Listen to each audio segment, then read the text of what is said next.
Well, welcome back to the Cory Lee Show, y'all. We've got a great episode today. I hope you are ready to get your positivity on today, all right? This is going to be a great conversation, great episode. Excited to introduce to you guys our podcast guest today. His name is Aaron Marcum. And Aaron, welcome to the Cory Lee Show. So happy to be here. I'm excited to have some good positive conversations, right, about well-being and entrepreneurs and any way we can serve. So appreciate it. Yeah, well, Aaron, I'll tell you guys a little bit about Aaron. Aaron, he's founded and scaled several multi-million-dollar businesses, and many of you guys who are listening, you're business owners, you're entrepreneurs, you know what it's like. There's an excitement, but there's also seems to be like a roller coaster that we entrepreneurs go on, and sometimes it can lead to burnout, and I think Aaron knows a little something about that. He's got to that point, but now he's got a book that he's coming out with. He's also done some study into positive psychology. I would say he's probably a master at that. We're going to unpack that here in just a bit. But one of the things that he talks about is helping entrepreneurs achieve happy, satisfying, and meaningful lives. Aaron, so that's kind of what you're doing right now, but take us on a journey. Like, how did you get to where you are now? Yeah, I appreciate that. So yeah, it's been a journey. It's been 21 years since I started my first venture, and it was in the home care space. I started a home care agency taking care of the elderly. And I was 5 years into the corporate world, the corporate scene. I didn't like some of the dishonesty. This will age me a little bit, right? Is that I worked for WorldCom at the time, and Bernie Evers, he's like the Enron back then, was that there was a lot of dishonesty going on in that company, and he ended up going to prison. And I was working for WorldCom at that very time, and I was just ready to be done. And found that I really had a knack for working with seniors, with the elderly, and I had I had a real interest in it. I'm very careful now as I study positive psychology I wasn't necessarily out of the gate passionate about it, but I was really interested, and I'll talk more about but I jumped in. I started a home care agency with no home care background, no real business background, real strong sales background and leadership background at the time, but not any kind of home care, and just had to learn it. And so I remember coming home. I had 3 kids, and then, I have 6 kids right now, but I had 3 or 4 kids at the time.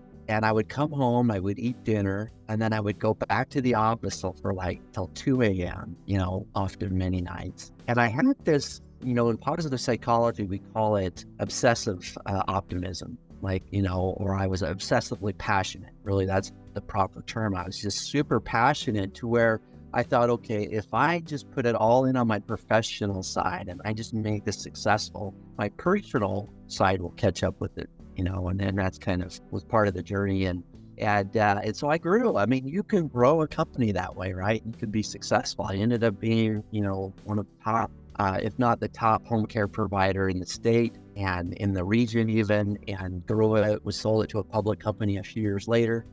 Halfway through that journey, I had an idea for my second company, which in the home care space, the lack of data and information was prevalent. It was a fragmented industry, and I wanted to help solve that problem. And so when I sold my home care agency, actually, I had both companies for about a year and a half.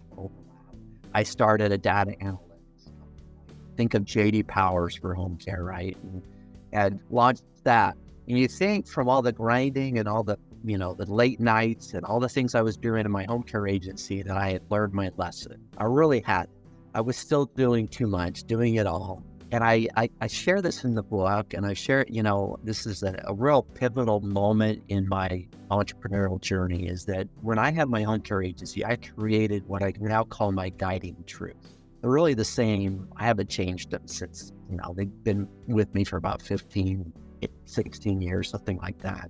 And yet, through most of my home care journey, I had them, but I wasn't living to the fullest, right? And I think towards that end, I was starting to figure things out, but then I started it all over again. I started the grind. And I was trying to meet an important deadline when I had the data analytics benchmarking company, or its benchmarking company for home care agencies. And I was sleeping under my desk trying to hit the deadline, exhausted. First time I'd ever tried 5-hour energy shots, those things. I was just like burning the candle at both ends.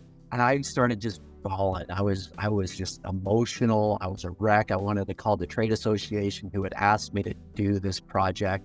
this big benchmarking study that I just couldn't do it. And so I was that close to just giving it all up. And I was doing it for branding. I was doing it to grow my company. And I remember looking at my guiding truths. I actually had them on my wall, and it reminded me of what was truly important. My guiding truths, my mind is at peace. My life is filled with abundance. My eighth guiding truth is my heart belongs to Christ, and my family receives of my time is one of the key core guiding truths. And that was the one that kicked me that night. Is like, what am I doing? Why am I in this for if I can't serve my family? And so I got myself up, hit the deadline, helped me push through it, remind me what I was doing and why I was doing it. And I've had moments like that throughout this journey, and 2015, 2016, a few years later, I hit another kind of ceiling and was reminded. And that of all the turning points, that was the year 2016. I got into biking. I started pursuing other passions outside of work,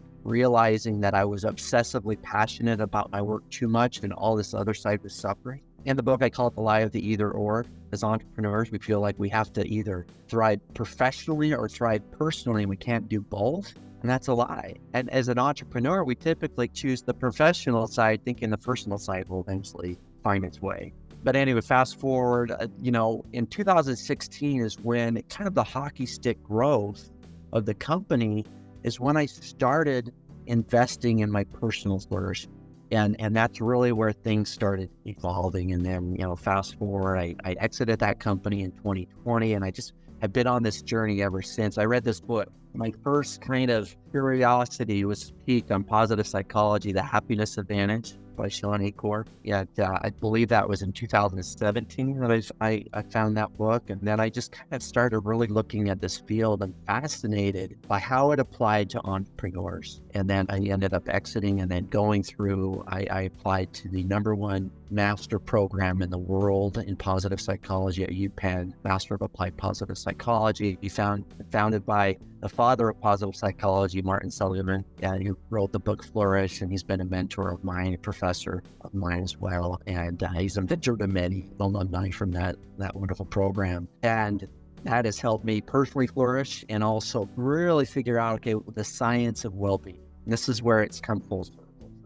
Is that positive psychology is not the science of how to be happy necessarily. It's the science behind how we flourish regardless of circumstances. And I guess that in a way, how to be happy goes beyond happiness.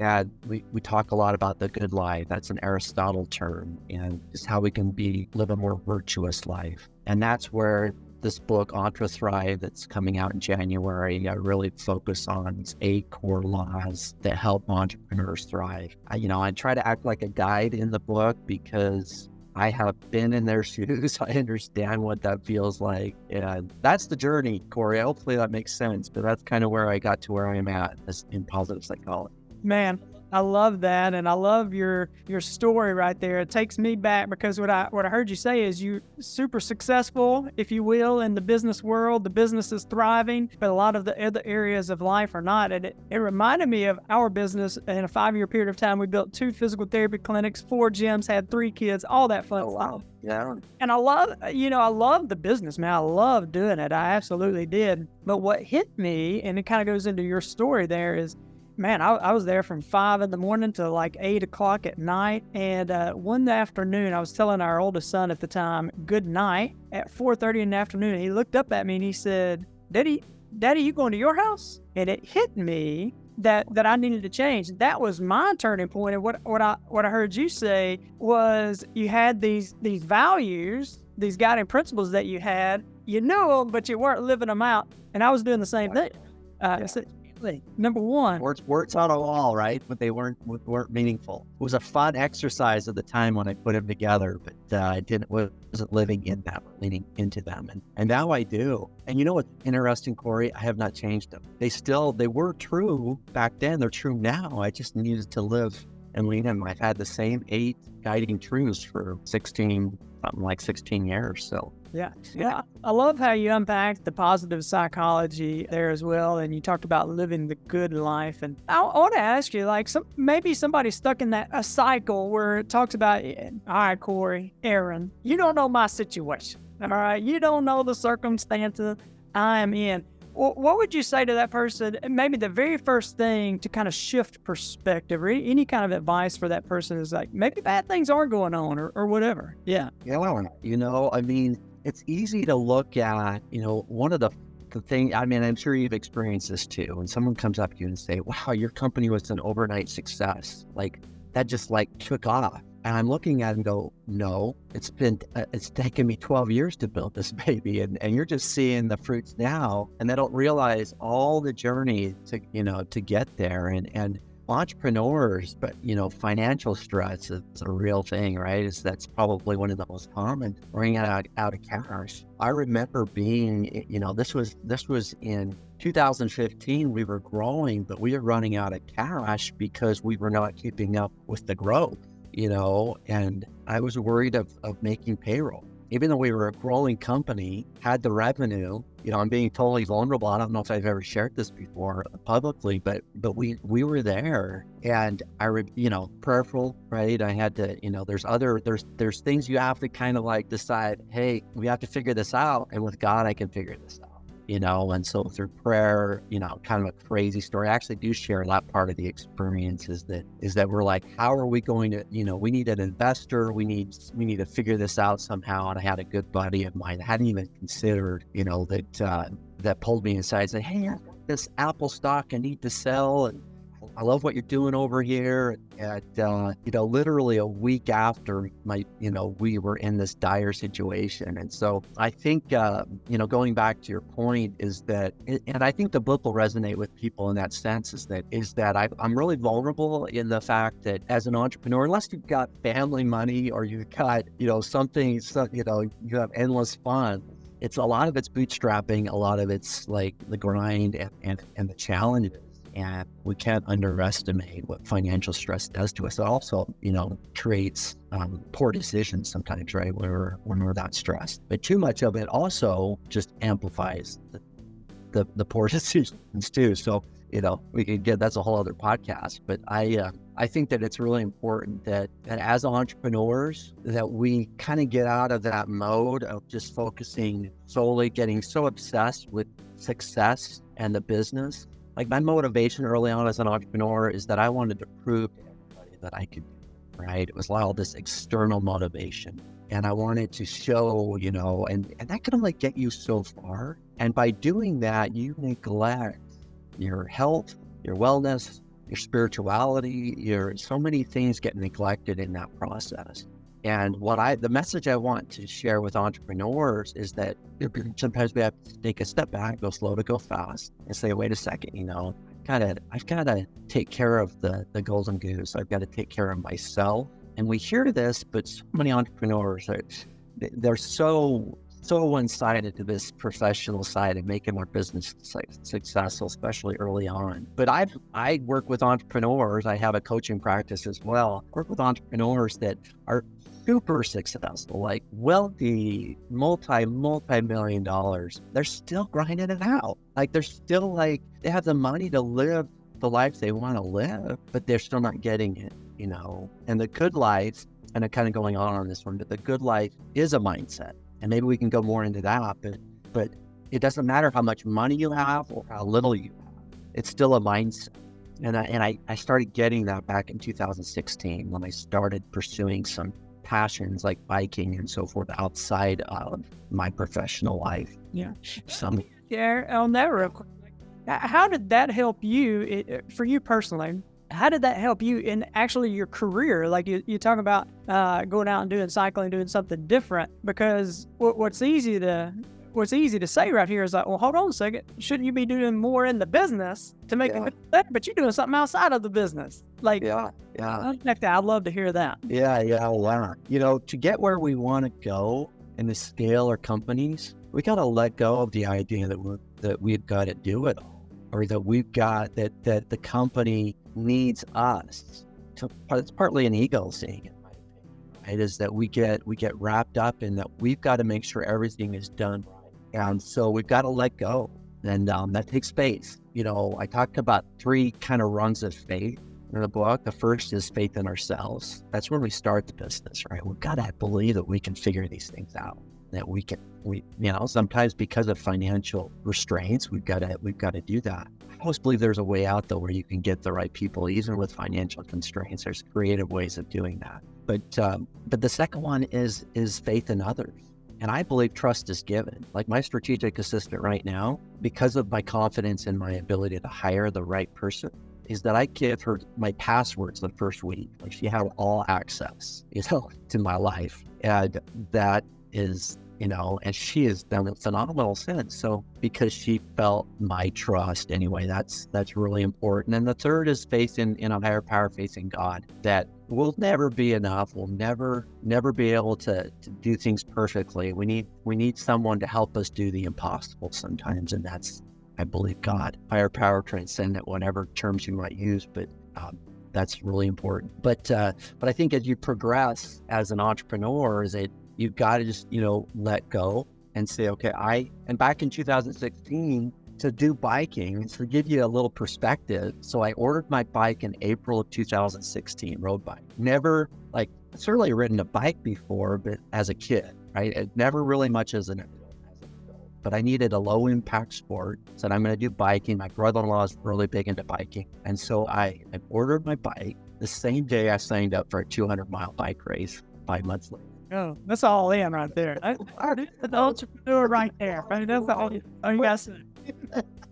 Let's go.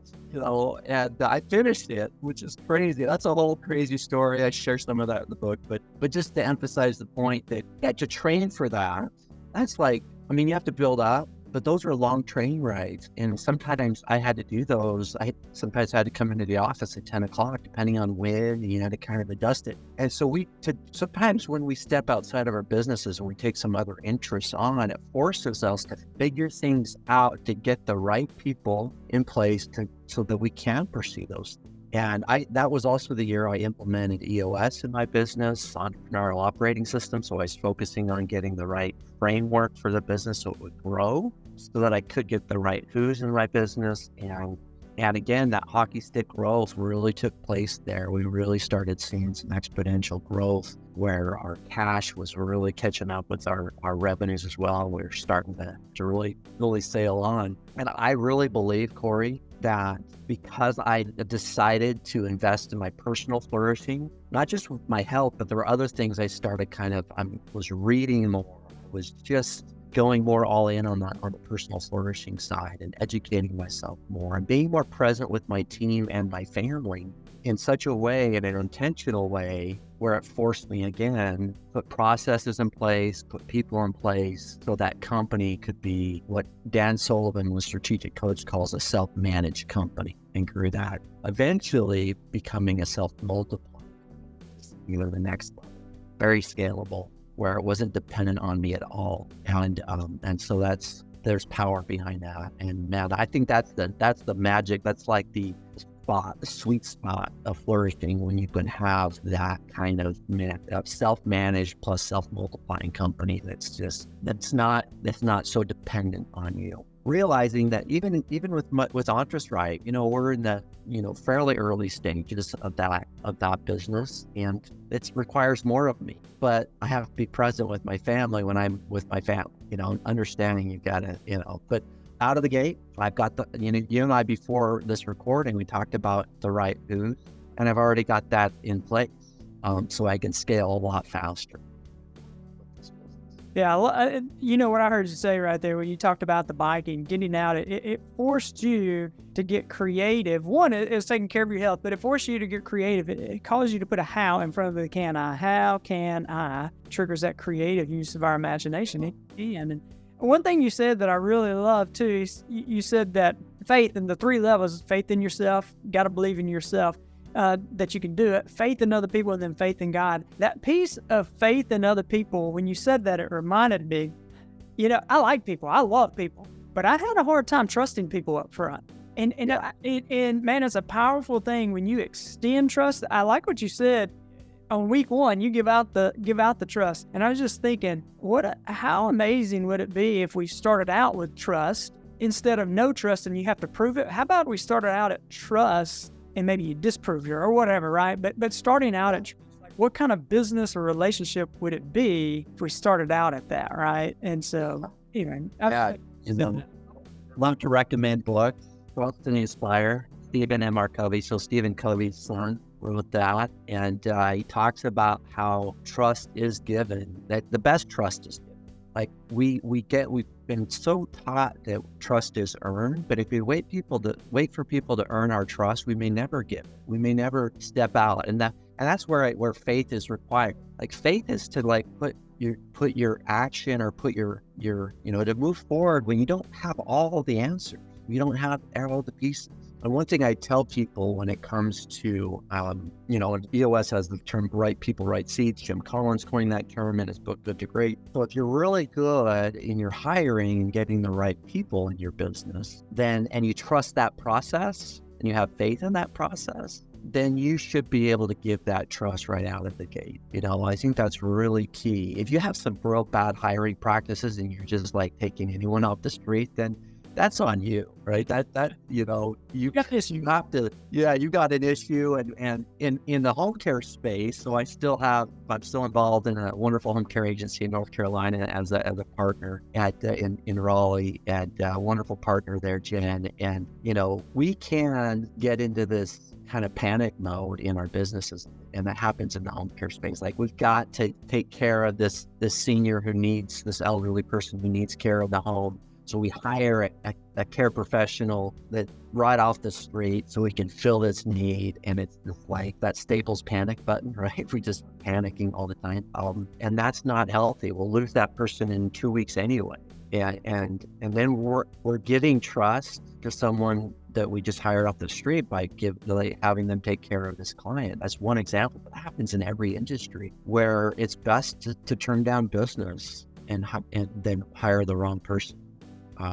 And so once you get that dialed in and you've got really strong hiring practices, Dave Ramsey talks about, he has certain steps in his EntreLeadership book that's kind of a timeless book that he goes through some of those, and we've used some of those steps to make sure we're getting the right people. Core value fit is super important to make sure you've got that dialed in. And once you do, just give your trust, have faith, right? And by giving that faith, my nice strategic assistant, Megan's already exceptional, but I do believe that by giving that right out of the gate, that her confidence was elevated. Like, wow, he's just, it did blow her away a little bit. Yeah. But talk about building her own well-being and helping her kind of lean into something she was already more than capable of doing. And I've seen, that's a great relationship that way with your team members.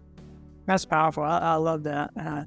That's really good. I want to, this is kind of outside of business a little bit, but I knew you and I were going to be talking, and I was, know a little bit of your background. Had an interesting conversation with some of our men's group this morning, and just a scenario. And where I'm going with this, I would love your thoughts on breaking out of these cycles these negative thought patterns, right? That we can get into. My friend, he was giving this example. He's like, maybe I'm sitting on the couch and my wife is sitting beside me, and she got the dog in her lap. And she's petting the dog, she's talking to the dog, and the dog's getting all of the attention. And I look over at her, I was like, I would like some attention, right? Like we got these needs and these desires, and the dog's getting more attention than I am. And what he was saying is I can look over there and then I can start building up this case against my wife. And my mind starts going through these cycles. And before long, I'm a little bit upset at my wife and holding the fence, and she don't even know about it. She's petting the dog, right? And talk about how he broke out of that, and I would just love some of your thoughts from an expert on how do we break out of some of those kind of things.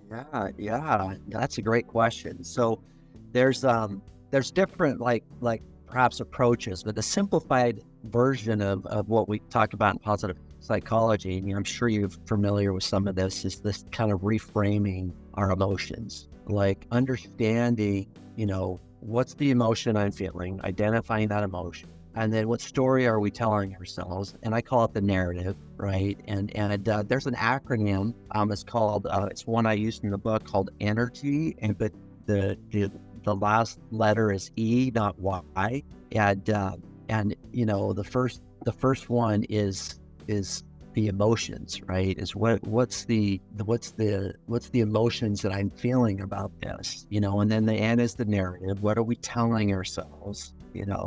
I'm sorry, the first one, let me take a step back. Energy, the first one's event. Like, what's the event? The experience we're currently having. The N is the narrative, the story we're telling ourselves. And the difference between a story and a narrative is that the story is what's happened. That's the story, but the narrative is what we're actually, our interpretation of that story. And so how are we interpreting? If you think about like past experiences and how we're framing it, like our well-being, and this is where, when I talk about the good life mindset, I'm talking about a lot of times the way we frame, the way we look at our path and how we learn from it.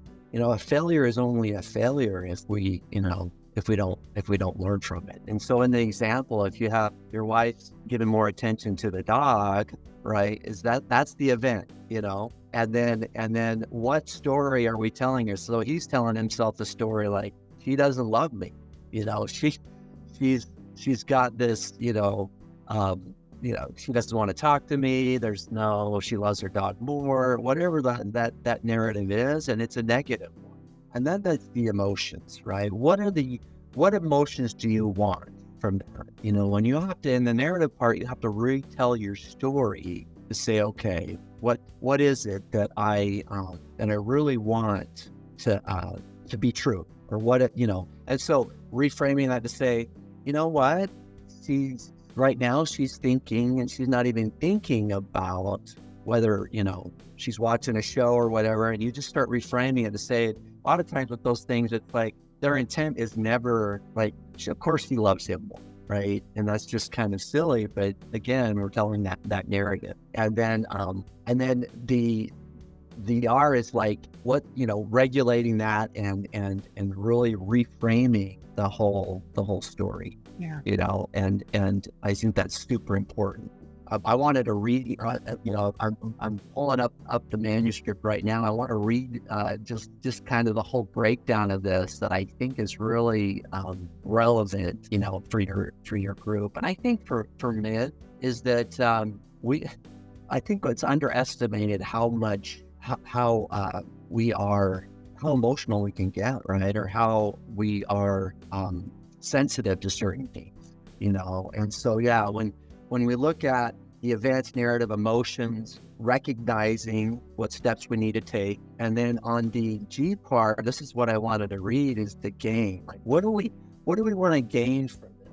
And reframe it into a positive way. So with this new positive narrative that you're telling yourself, we recognize the thoughts fueling our emotional state. This outcome results from training our mind to produce thoughts that drive positive emotions such as gratitude, love, compassion. Barbara Starr, in her book, Positivity, talks about those positive emotions, which are really important, rather than framing past and even present events as negative, which fosters a fixed mindset. So what do we want to gain from that experience, and really think about, framing it. And then the E is energy. I use in the term this Mustang mind is a term I've kind of coined to explain the entrepreneur's mind. I think a lot of men can relate. Women can relate with this too. We get distracted or whatever. But that Mustang mind is wild, and we bring in negative thoughts about our past or even what's presently happening. When we tell this narrative to ourselves that is 99% not true, but we just keep going down this path. Well, we just have to reframe it. I think the big part of recognizing and being self-aware when it's happening is really important. I don't know if that's helpful for you, but the Mustang mind, and we think about a wild Mustang, right? It's to me, it's so much like an entrepreneur. I actually did some research on how they train wild Mustangs. And I'm like, man, this is so familiar with how we have to train our own minds as entrepreneurs. So that's powerful. Thank you for sharing that. I know our kind of focus, our conversation more in the entrepreneur leadership lane, but those are still mindsets that we as leaders and entrepreneurs deal with. It's just kind of interesting. And I wanted to ask you one last kind of question. And I know before we hopped on, we started recording, we were talking about your book, Entre Thrive, and I think you mentioned that this was a piece in there. But it was a question I was thinking. A lot of times people think you got science and you got God, right? You got science and you got faith over here, and they seem to be antagonistic towards one another. Now, any thoughts on that, and how they actually go together, or are they separate, or what? I mean, what is this, right? Yeah. We could go into a lot of theological type, there's either one or the other, but I think there's so much science that supports, the existence of God. And on the science of well-being, this I do know is that those who have a faith or belief in a higher power, whether it's spiritual or religious driven, those who have a higher belief, and there's actually been even studies with entrepreneurs, that if they have that, their meaning and purpose is deeper, their well-being is elevated, and they thrive more overall. Not everyone, obviously, but that faith in God is really a tangible, even more successful in business, in that sense, because when we're personally flourishing, typically that translates over into our business. We're showing up in our business. And so meaning and purpose is often directly tied to faith in a higher power and in God. And there's been studies and research on that. Now, when it comes to the science of all that, I'm not the expert necessarily in that field, when it comes to, the Big Bang Theory versus, I just personally, as I've looked at my life and my journey, is that I've seen God. I have seen things that I can't explain, right, in my journey, that I can only account to having God in my life. And that's all of that, virtually all I need. I have questions like everybody else. Yeah. But, we all do. We don't have all the answers. But I do believe that as we lean into our faith and that's what faith is, like we go forward with the unseen, like we just do. And it will help us trust others. I believe it all kind of flows down that way as well, is that our ability to give that trust to others. We have faith in humanity. I know there's a lot of evil in the world if you watch the news. I try to stay out of that as much as possible, but there's a lot of questions, like, why is this happening? But sometimes we need to be okay with not knowing the answer today and how to learn that. I don't know if that helps, but I don't get too caught up in the science. Although I believe there's so much science out there that supports the existence of a higher power. Looking out my window, I'm like, how does science explain that? Yeah. That's too complex for science. So. Yeah. Well, Aaron, man, you've added a ton of value. I love your content, and I know that there are probably people who are listening. They want to know more about your Entre Thrive community. They want to know, hey, how do I get the book? And if somebody wanted to find out more information about that, get involved, or connect with you, like, what's the best way for them to get in touch with you, Aaron?